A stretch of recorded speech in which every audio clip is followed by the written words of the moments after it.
Today we'll be bringing things together with memory and timing and sorta audio. If you haven't seen the previous videos about machine code and graphics, you might want to start there. I'm not the boss of you though, so do what you want. Remember though, I'm not giving you step-by-step instructions. I'm leaving a lot of stuff out that you'll need to figure out without my invaluable guidance. If you're completely new to programming and hardware stuff, and you're looking for a more structured way to learn, you should check out this video's sponsor, Brilliant.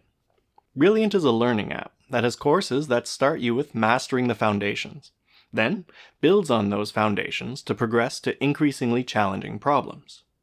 They've structured their courses into bite-sized chunks so that you can learn a little bit every day. Having a daily habit of learning is super valuable, whether it's for personal growth or professional. If you want to develop a better understanding of how the Game Boy works, but have no background in electronics, you might want to check out Brilliant's new course on digital circuits. It introduces you to logic gates, the basic building blocks of digital circuits, and teaches you how they're combined to build complex computation. To learn for free on Brilliant, go to brilliant.org/systemoflevers. Scan the QR code on screen, or click on the link in the description. Brilliant will also give you 20% off an annual premium subscription, which gives you unlimited daily access to everything on Brilliant. Let's get audio out of the way first. I don't know anything about audio, so you're going to be on your own. Good luck! Okay, I know a very little bit about audio. The audio coming out of the Game Boy is made by combining 5 different audio channels. Think of it like 5 instruments, all playing at the same time, being mixed together into one piece of music. To start, we're going to ignore the 5th channel. It's the V-in channel, and it's special. It's actually supposed to come from the cartridge using the V-in pin. In principle, this would let games generate additional audio by including circuitry in the cartridge to generate it.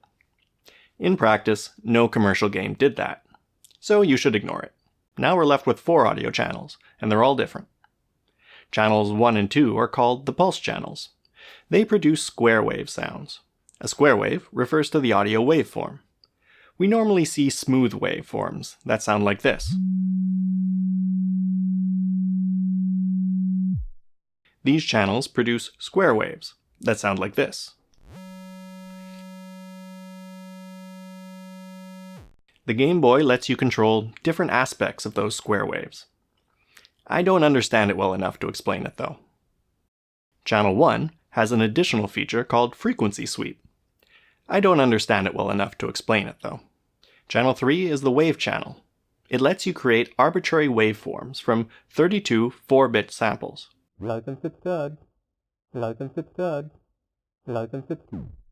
It's the most flexible channel. I don't understand it well enough to explain it though. Channel 4 is the noise channel. It produces random noise, kinda like static.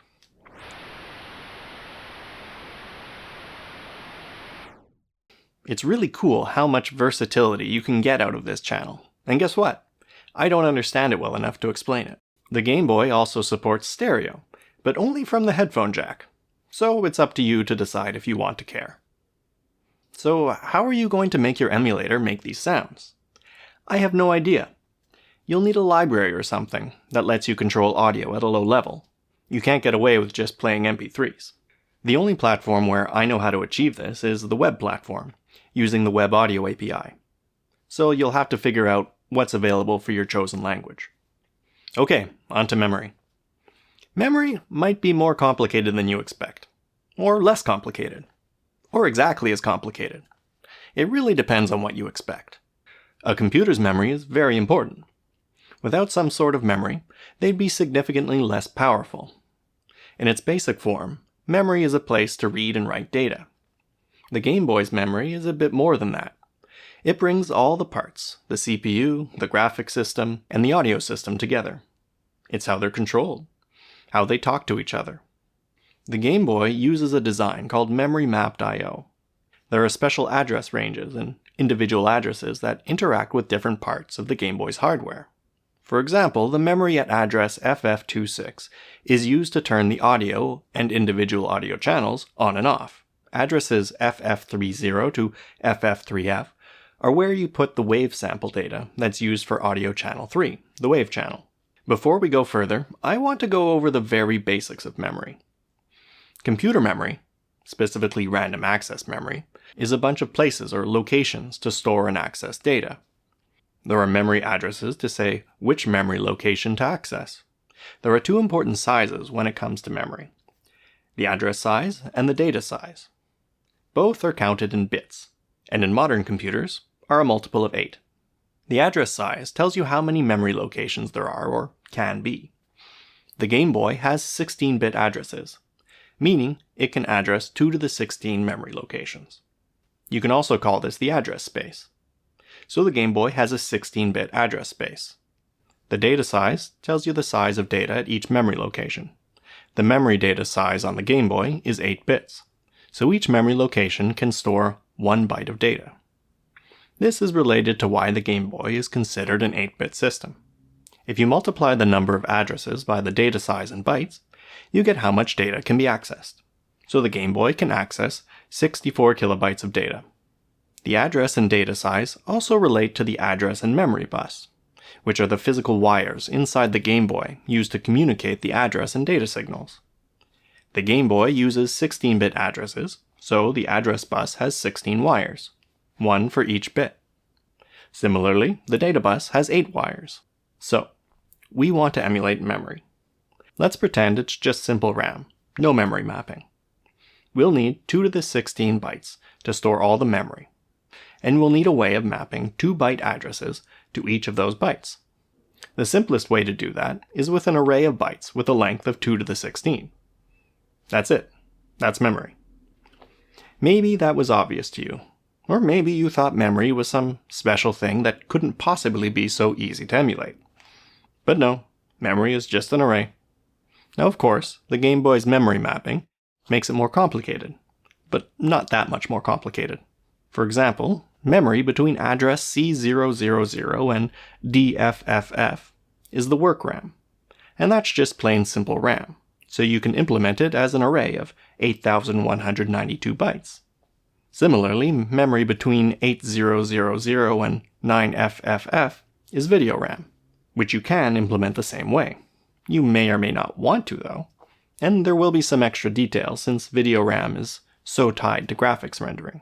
Another important section of memory is 0000 to 7FFF. It's for the cartridge ROM.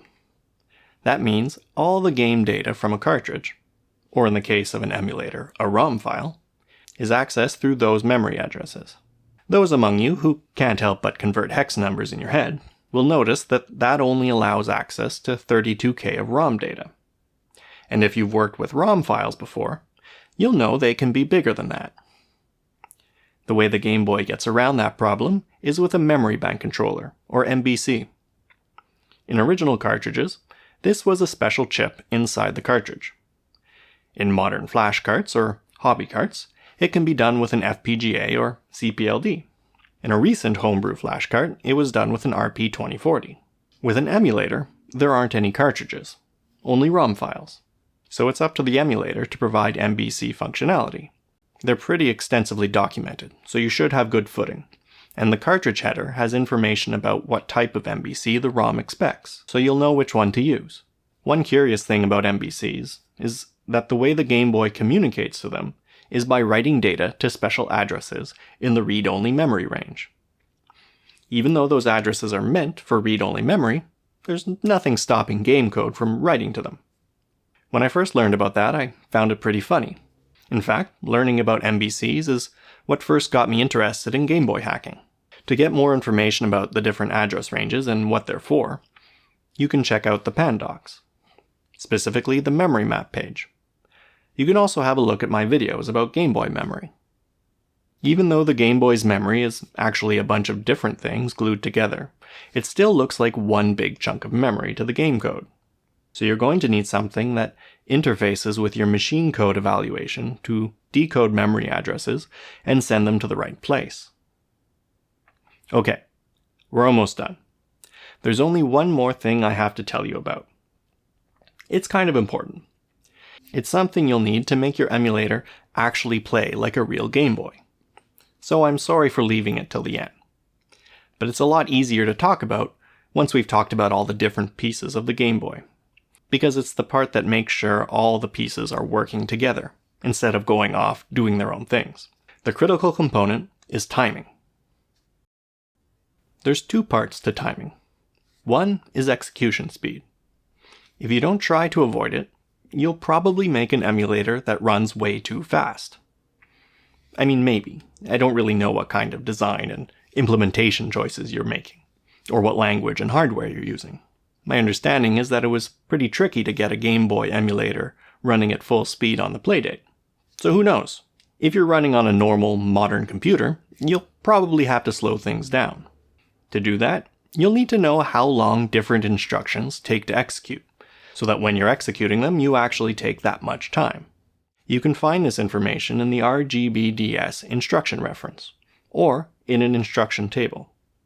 In these examples I've shown, the timing is given in cycles, referring to the approximately 1 MHz instruction clock. Some documentation might give the timing in reference to the approximately 4 MHz main clock, though. Make sure you know what you're looking at. To double check, you can look at the no-op instruction, which takes 4 main clock cycles and 1 instruction clock cycle. The other part of timing is synchronization. See, the Game Boy has 3 distinct processors, all running in parallel. There's the CPU executing instructions, the PPU drawing pixels on the screen, and the APU making the bleeps and bloops. They all need to be kept in sync.